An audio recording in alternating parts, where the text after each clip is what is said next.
Hello, everyone. Nice to see you. Good morning, good afternoon, good evening, wherever you are. I welcome you to my channel. Uh, I'm Carolyn Perry. I am an intuitive reader, reading the tarot, doing some channeling, and I'm a healer. I do past life regression work, doing healing of past lives.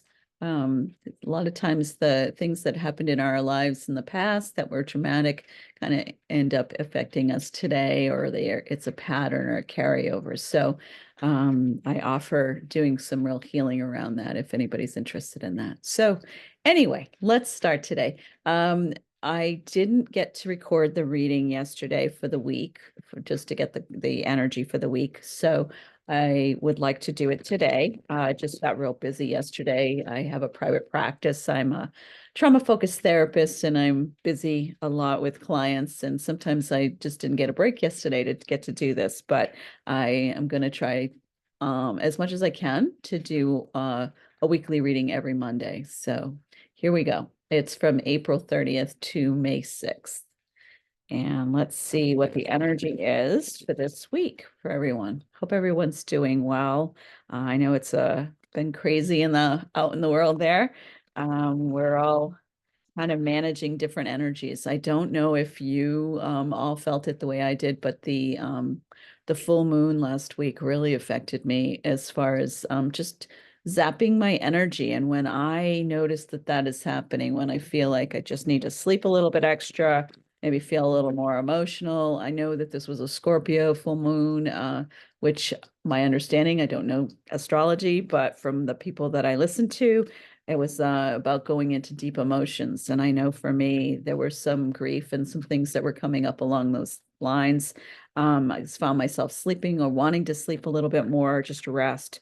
When I find that that is happening for me, it usually coordinates with an influx of extra energy or recalibrating to the more energy that's coming in. So I have a feeling that was a big piece of what was happening last week. So I don't know if any of you experienced that or noticed that, but be nice to hear. Just comment down below. Let me know what your experiences are, what you get from the readings, any feedback is always nice to hear. All right, so let's pull some cards for the energy for this next week. And I am using the Sarah Machete deck. Don't remember the name of this one. I think it's the honestly, the Gilded Tarot Royale, I believe. Uh, I have so many decks that I use, and I love them. Well, I have a connection to the different ones in different times, and I feel pulled to different ones, but I don't always remember the exact names of them. So forgive me if that's not the exact name. All right, so we have starting with and I figured out how to turn my camera so that I can get it so you can actually see it upright, which is kind of cool. The Seven of Pentacles, the Five of Cups. Oops, now I just have to figure out where to put it so you can see it this way. Oh, oh my goodness, there it is. The Page of Pentacles. We'll get this. We're working on it. We'll get it. The Page of Pentacles, the Eight of Wands, and the King of Wands. Okay. So if I look at the overall cards, usually what I do is just get a sense, an intuitive sense by sensing into the cards and how they flow together. So my sense when I look at the overall picture of this is that this week is about coming out of, it's like kind of the struggle between um noticing the places like we can, I think that we all can get into this thing of like what's missing, what's not here, what's not happening, where am I missing out, where am I disappointed, what's loss.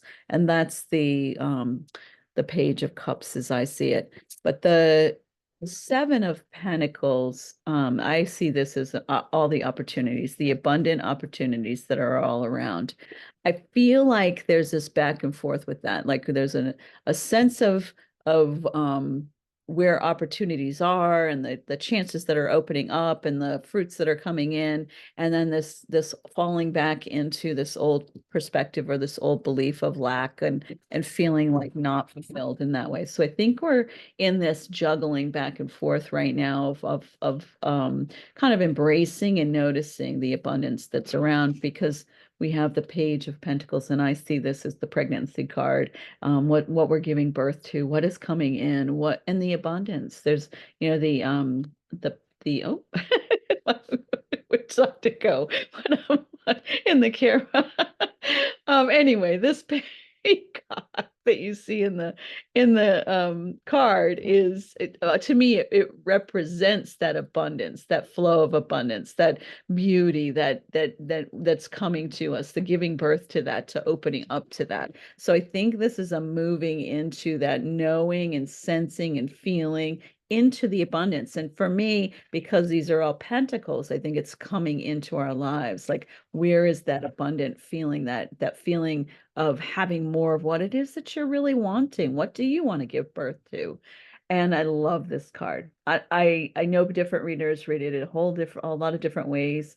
From the very beginning of making my connection to the Eight of Wands, which when I first got my tarot deck, I just felt led to go through each card, read about them from different books, and really make a connection and figure out what it meant for me or how I interpreted it. So for whatever reason, I came to the interpretation of this card to be very much a card of being swept off your feet in a really positive way and moving very quickly toward what it is that you're really wanting, or maybe even not knowing you want, but finding yourself in a few months in a very different place in your life that is much more fulfilling and um, kind of a nice surprise. So it feels like this, combined with the giving birth to something new, it feels like in the next few months things unfolding in a way that feels really positive and feels really like it moves you towards something really nice. This can also be, from my perspective, the swept off your feet kind of feeling of, finding yourself in a new relationship or a new way of connecting with someone, and feeling really like again, you're kind of swept into it, so it moves very quickly. And the reason that I feel like that may be a possibility is for the divine feminines out there. We got in the ABC reading the other day. I don't know if you noticed, if you saw it, but I did a live the other day. I did an ABC reading, and the second part of that.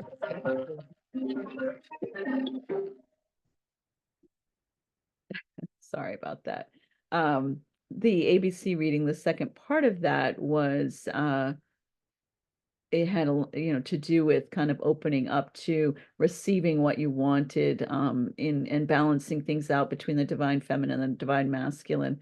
And it was kind of an interesting ABC reading. The ABC, it's you pick a pile, kind of, it's like a pick a pile reading. Which one do you want to look at? And but when if you feel guided to, if you look at the whole video, it kind of was almost like a past, present, future, like the way that it unfolded, and it was really kind of interesting that way. But in the B pile, there was a lot about moving toward balancing out that divine feminine, divine masculine, and some movement in that area. So again, with this giving birth to um, there's something in the physical, this quick moving, getting swept off your feet, kind of moving quickly towards something. And then this, to me, I know not everyone reads it this way, but I love the King of Wands. I like the energy of it. To me, it feels like someone who's passionate and supportive, and can support you in your passions, but is very independent, and is able to do their own thing and be able to be confident in their own thing. So there's a possibility, I feel like, that this could be the divine masculine energy kind of moving in or coming around. And again, divine masculine can also be that you're acting from that divine masculine within you, where you're moving toward, you're taking steps toward fulfilling what it is that intuitive knowing is telling you, which is your divine feminine. So So interesting. So this is a movement. There's some movement. There's some coming into the sense of abundance of knowing, and some movement toward how is that unfolding? How is that happening? So this was a weekly reading, but there does feel like there's a little bit of a projection into the next few months as far as things unfolding and toward, kind of having more of this these opportunities in the physical, and possibly movement toward connecting with someone in the, if you're a divine feminine that's hoping for connection to a divine masculine, it seems like that's a possibility of something that could be unfolding. Let me pull one clarifying finishing thing from the shaman's dream oracle. um Alberto Rivaldo and Colette Baron Reed. This is a beautiful deck. It's very, very sweet. Very you feel each deck has its own energy, and you can kind of feel almost the groundedness of this, but the depth of it as well. So I really like these cards. So let's get a card for this week. What is the card for this week?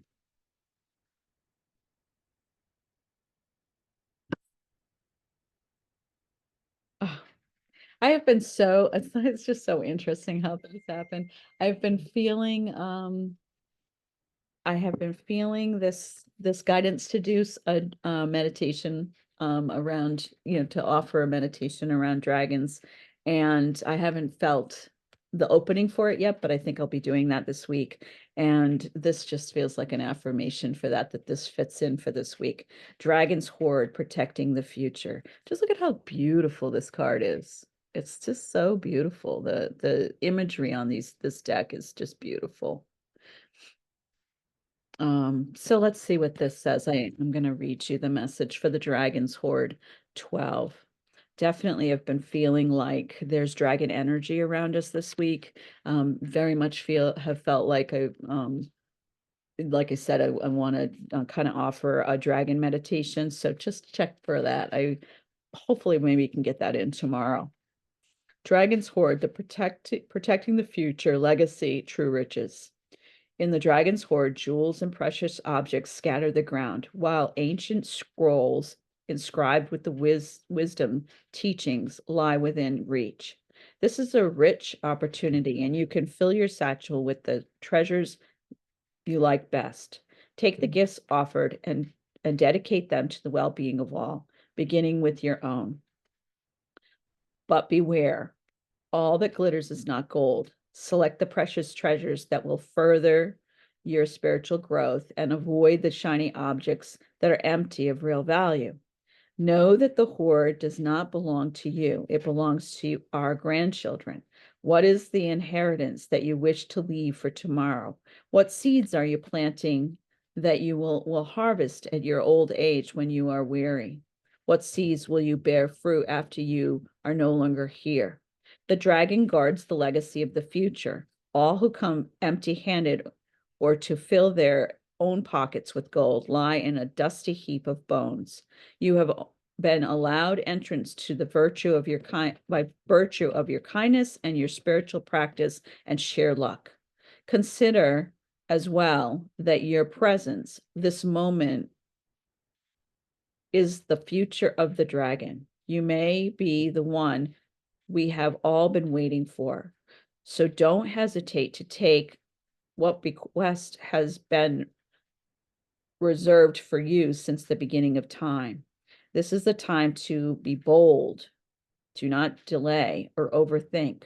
Remember to bring an offering for the dragon, lest you believe you are its lunch. A simple prayer will do.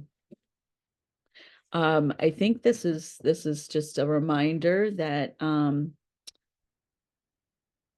we all have those I'm seeing this as a metaphor for the spiritual knowing that we all have, and the gifts that we all have. And that's kind of this seven of discs, where there's a lot around you. There's a lot of opportunity. There's a lot of ways to pull in from those different gifts, and to move forward with them, and to help them to shape your future. So where are your gifts? What is it that you're wanting to call in now? What do you want to connect to?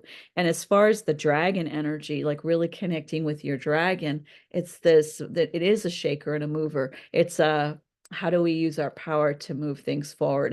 And with the connection with the dragon helps to allow for that. So I believe each one of us has our dragon energy that we can call in, and that really moves things and helps to shape things in our lives. So I think this is just that message that there is movement that's happening. There are gifts that you can call in. There are things that you can do now to kind of help to shape that. And just knowing that and calling on that for yourself. So I love that message. And I like that it's coming along with my guidance to kind of offer a dragon meditation. So look for that in this week. I'll try to put that out. Um, if you're guided to, of course. Hopefully this resonates for you. If it doesn't, certainly don't make it. Hopefully the next one of my readings will. And again, whenever you find these, I mean, I'm doing them for weeks to week, but if it hits you at some time, if you look at a different one and it hits you, then that's when you're supposed to get it. That's the one it is. I am offering personal readings. I have the message of everything's in the description box. If you're interested in getting a reading with me, do the past life regression healing work, and that also you can reach out, send me an email, let me know if there's any questions that you have. Um, Appreciate your being here. I hope this is something that you find useful or helpful, or you get something from the message. It feels a little bit exciting this week. Like there's maybe some movement that's happening. I don't know about you, but there's been a long period of feeling kind of stuck and like things aren't moving, or hoping for movement that hasn't happened. So but as I'm reading the cards for you and as I'm dropping in for myself, it feels like we're at the cusp of something moving quickly forward and moving toward what we're wanting. So let's hope so. Hopefully I'm reading the right energy. All right. Take care. Hope you have a beautiful day, and I will try to talk with you tomorrow or soon and send that meditation. Take care.